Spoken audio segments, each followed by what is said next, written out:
Hi again. So this is the problem-solving element of the week 12 material, in which we spent some time talking about or describing and exploring the Thevenin equivalent circuits.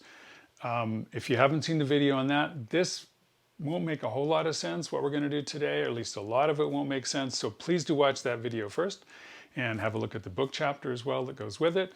This is really to help you solve problems, to help you prepare for the homework or solve the problems in the homework, because we'll go through the techniques you use to solve a Thevenin equivalent circuit problem. Now, the problem we're going to solve is the one you see in the schematic diagram in front of you now.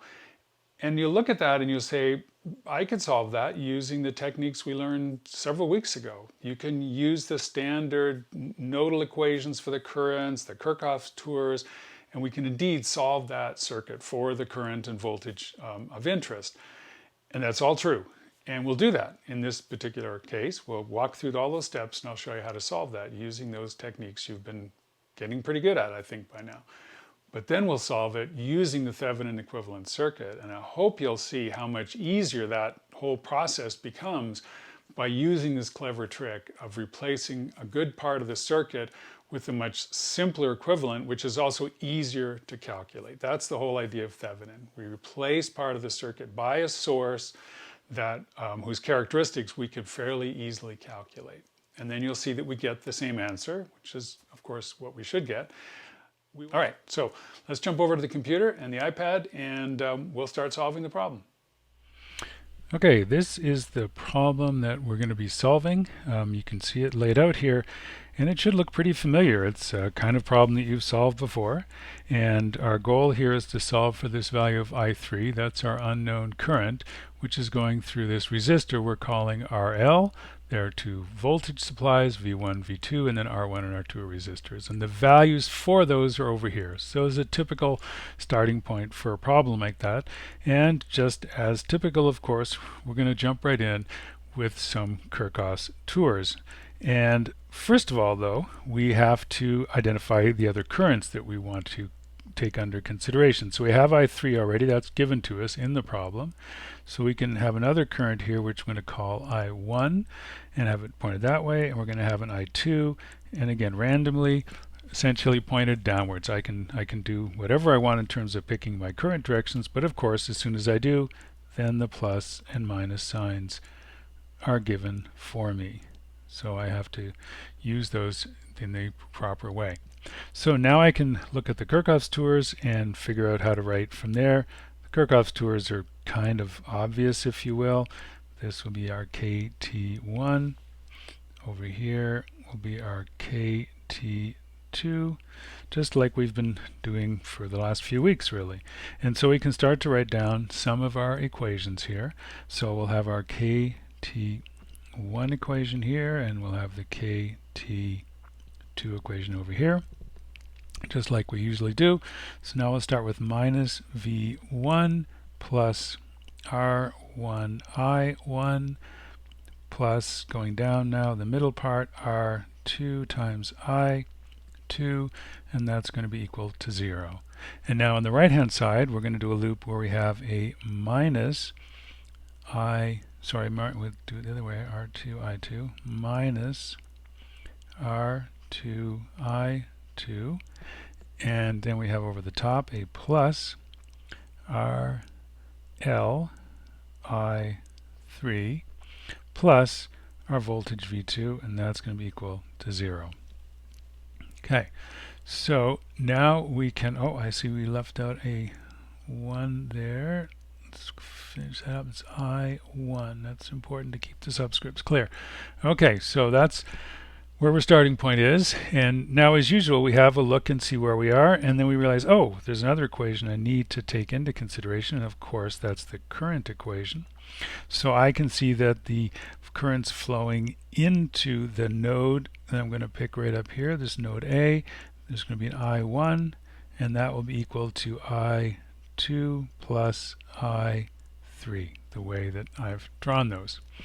Now I can have a look at my equations here, and figure out what to do next. I have to solve for I3, so I have an I3 there. I'm not going to get rid of that. I have an I2 there. That's sort of good to notice because over here I have I2 and I1. So I1 then becomes the natural candidate to substitute. I can replace I1 with something in terms of I2 and I3 and then go on to solve both sides for I2, set those equal to each other. So that's the strategy, the very standard strategy we've seen before. So that plugs right in here, and we can write minus V1 plus R1 times I2 plus I3 plus R2 I2 equals 0. And now, of course, we want to solve for this in terms of I2. So we can pull the I2 terms together. Scroll up a little bit here to give us some room. So now I can pull the I2 terms together and say I have I2 and I have an R1 plus R2. Those are the two terms that already exist. And now on the other side, I can start to move things over and say V1 goes over there. And then I can have a minus R1 times I3. So that's our new expression. Now I can write I2 equals V1 minus R1 I3 over R1 plus R2. Okay, so that's a very typical kind of expression we've seen before. Now on the right hand side we do the same thing. I isolate the I2, move it over to the other side, and then swap sides back to keep things straight. And then I would say I2 is going to be equal to RL I3 plus V2, and then I'm going to divide that all by the resistance I have here, R2. And that will give me the expression I need to go forward, setting that equal to the I2 that I've figured out down below.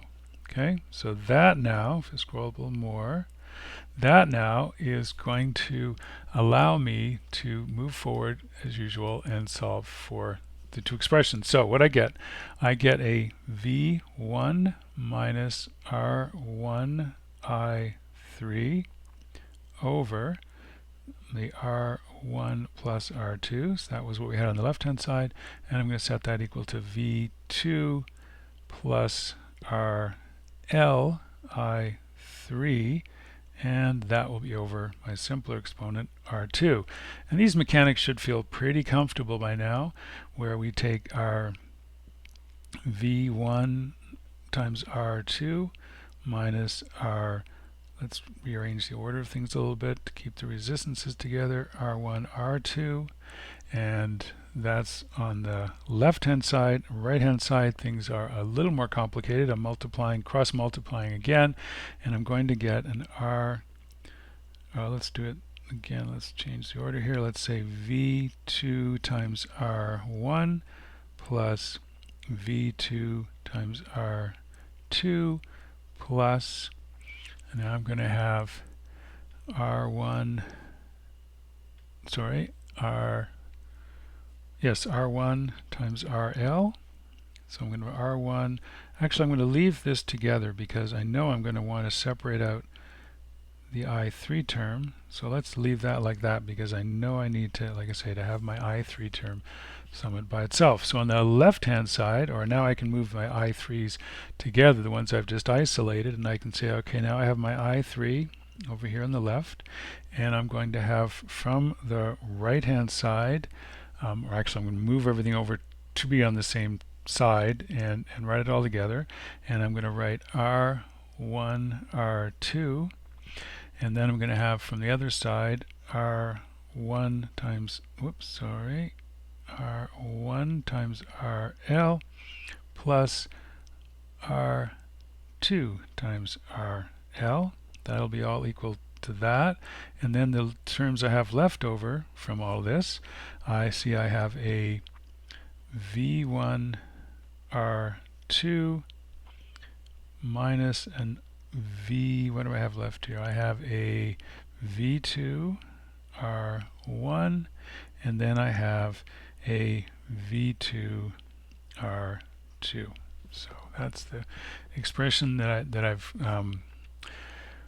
Organized here, now I can set out my I3, and that will be equal to, and on the top now I have the V1 R2, and then I have a minus V2 times R1 plus R2, and then of course have the denominator from the other side to bring over where I have my R1 R2 plus R1 times RL plus R2 times RL.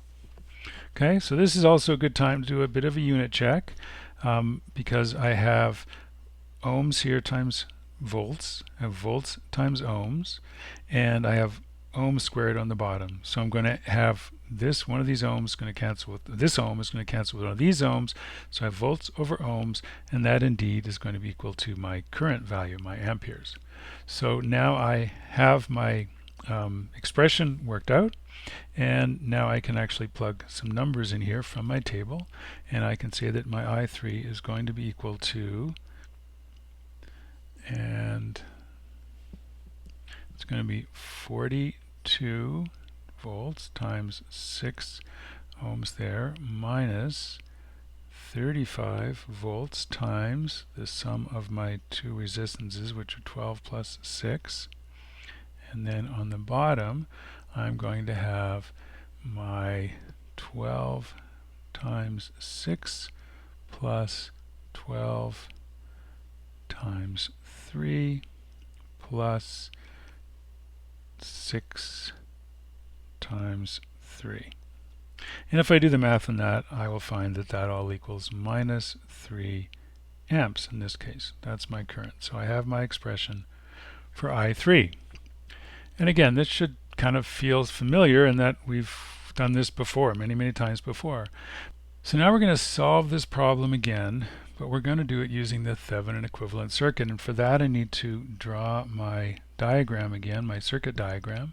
And just to remind us of what we had back then, we have a resistance in across the top here that we're going to call eventually R1 again. And then we have a line down here and resistance here. And that will go down to there. And then this will go down to there. And then we'll draw a line across the bottom. So that's the left-hand side of the circuit that we figured out. Then we had another resistance up here, and we're going to call that one RL, or it is called RL. So that's now, and this is our other voltage source over here, and that of course goes down to here as well. And then we connect all that up. Okay, so we have our R1, our RL, R2, V1 and V2, and these have polarities in a sort of standard way like that and like that. Now we're going to actually reformulate this circuit if we look at the load, and we're going to take everything that is except RL and we're going to combine that into our Thevenin source. So we're going to effectively cut the circuit right here and right here, and we're going to say everything else outside of those cuts is going to be our source. So now we have to go ahead and redraw that under the circuit now under those sort of new layout conditions. So we can start again with our V1. This will stay the same too up top here where we have our R1. That will all be the same, and then it will go down here and we'll have our R2 again. And that's a really terrible resistor. So right, let's clean that up. Okay, now we come down here, and we come down here, and all of that is going to be essentially the same for that side of the circuit, just like we had before.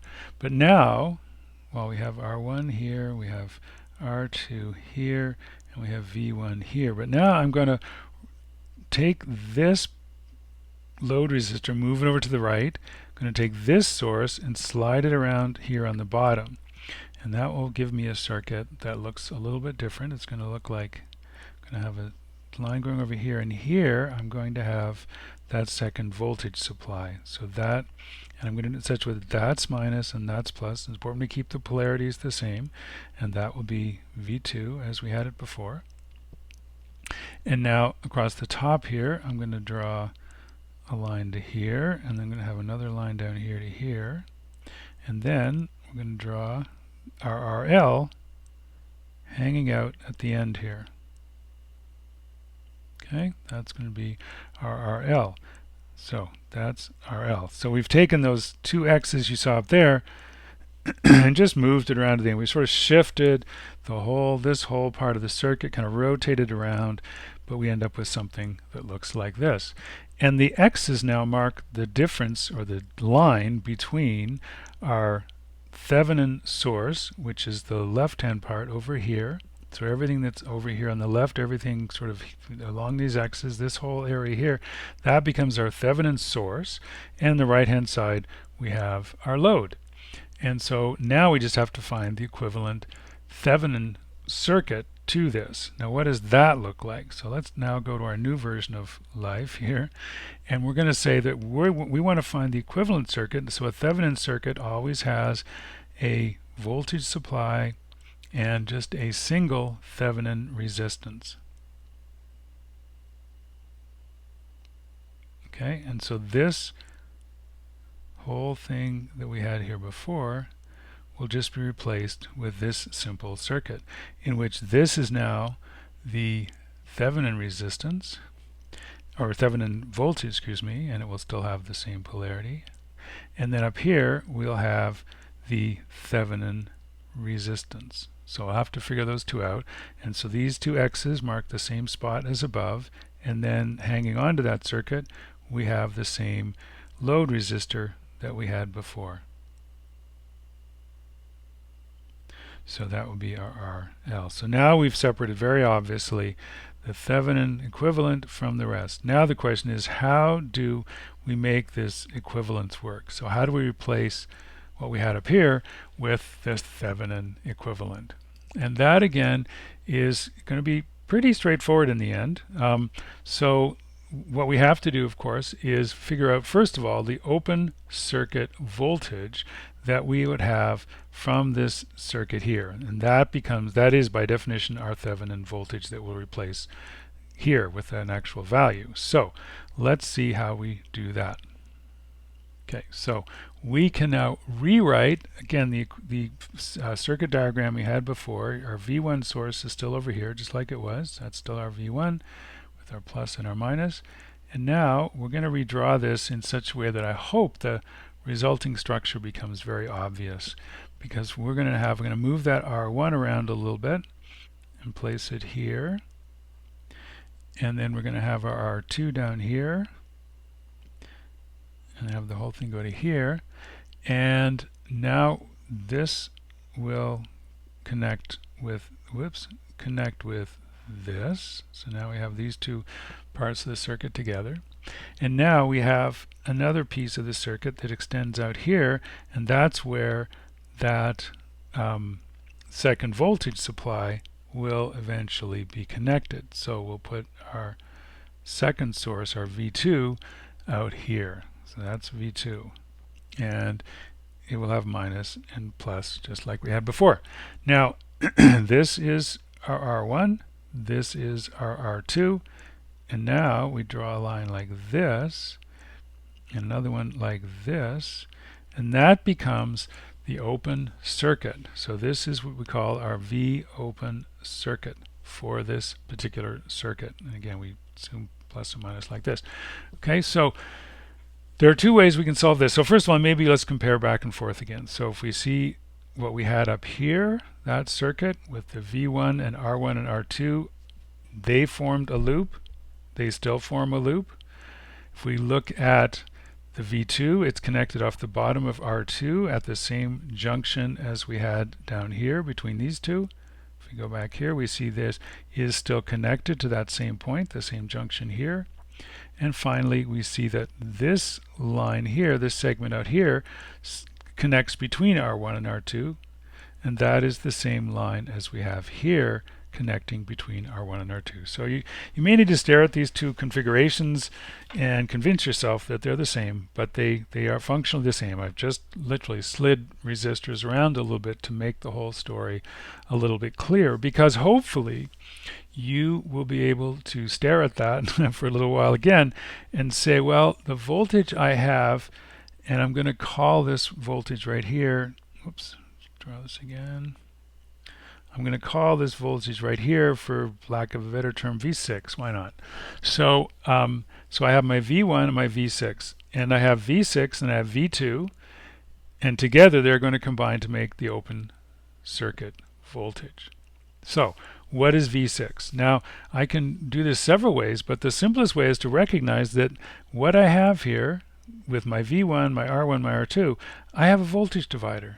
I have that voltage divider circuit that I've been telling you about all along, and so that makes it very easy for me just to write down what my V6 is. So V6 is simply going to be V1, the source going in, multiplied by that ubiquitous product that we're going to see again and again of the R2 over R1 plus R2. So that's, let me clean that up a little bit. That's incredibly messy even for me.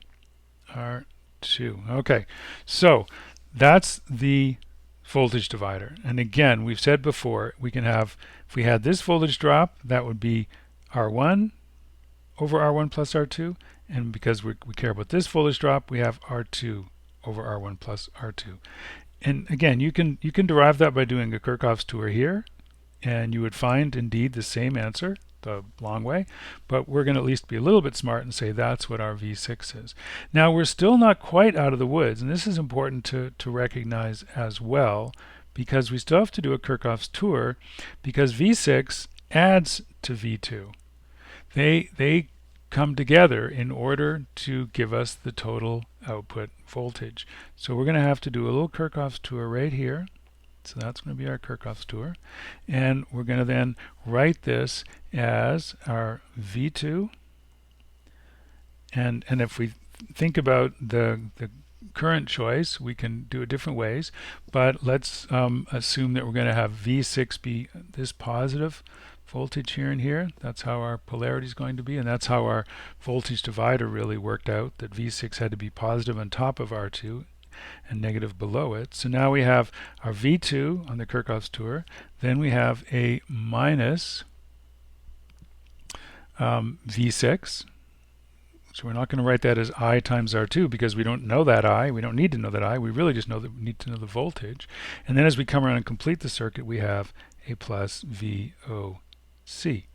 And of course, that's very easily converted to say VOC is going to equal V6 minus V2. And now we can actually plug some numbers in here. So if we plug the numbers into this equation in the top, we get 42 times 6 over 6 plus 12, and that will equal 14 volts. Now we can plug in the numbers we have down below here. We can say VOC is equal to V6, which we've already set up. There's 14. Sorry, 14, not 16. Is 14. And then we have the V2 value, which we can look back in our table, is 35. So we have V14 minus 35, and that equals minus 21 volts. Okay, so minus means, because we've had our conventions here of plus and minus like this, minus means that the polarity is actually the other way around. So in actual fact, this VOC is minus 21, so this end is going to be more negative than this end. But that's all the sign means, and we shouldn't be bothered with that particular detail. Okay, now we also have to figure out the input resistance for this circuit. We can see that different ways. If we look back here, for example, what we'll be trying to do is take we're going to replace all of the voltages with a short circuit, and then we're going to have R1 and R2. This will be also replaced with a short circuit, and we're going to look between these poles here, looking into that part of the circuit. So what does that look like when we actually work it out? So we will have a resistor here, and I've just moved them around to make them even more obviously parallel, so that voltage is gone now, and I've moved the R1 around, and whoa, that was terrible. So let's do this.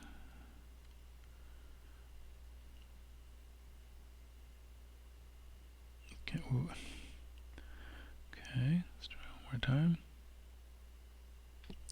Okay, and then up here we have another line here, and so we have, these are the poles we're looking in. This is R1, this is R2, and we see obviously we have them in parallel. So we can now say that the parallel circuit for that, which is the Thevenin resistance, is going to be, and again, the shortcut that we'll make use of is the one that we always have with two resistors in parallel, where we can say R1 times R2 over R1 plus R2.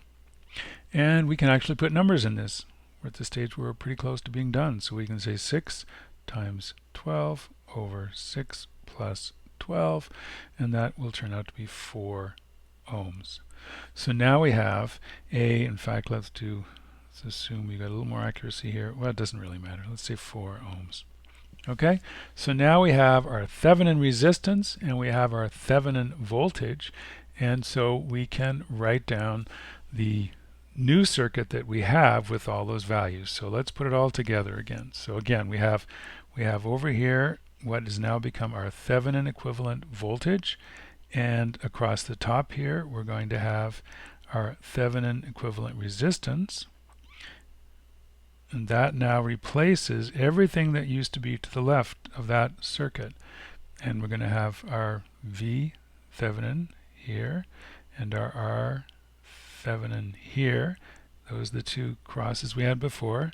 And now we're going to be connecting that resistor, that load resistor again, to the output of that circuit, and that will be RL. And you remember, maybe you've forgotten by now, but the whole purpose of this thing was to figure out what is this current that we called I3. And we can do that now in a very simple Kirchhoff's tour, because we just have these very small number of elements to deal with. So now we can simply say that we have minus VTH plus I3 times RTH plus I3 times RL is equal to 0. That's our simple Kirchhoff's tour. Because I3 is our only current, it's going in that direction. We should have probably put our pluses and minuses here just to be sure we don't make a silly mistake. And so that's the equation that we have, and now we can say I3 is equal to V Thevenin over the sum of those two resistors, the Thevenin resistance and the load resistance. And we can plug in numbers there, minus 21 over 4 plus 3, excuse me, no, that is truly a hideous 3, 4 plus 3, and that will give us 21 over 7, which is minus 3 amps. And if you remember, we scroll all the way back to the end of that first process, we got the same answer. I3 equals 3 amps. So these are indeed equivalent ways to do it. And while this way may not feel so familiar at first, this Thevenin equivalent, it's still a great deal less algebra. We had to write down a simple expression for a voltage divider. That was the algebra there. We had to do a very simple Kirchhoff's tour around the output side there. We had to figure out the open circuit voltage or open circuit resistance, which is just a parallel combination of those two resistors. So with all that done, we really had everything we need to write this simple circuit, perform a very simple Kirchhoff's tour. We can add it to the diagram just to be thorough here, Kirchhoff's tour. And so with that simple Kirchhoff's tour, we were able to figure out the answer. So arguably less work than we had before.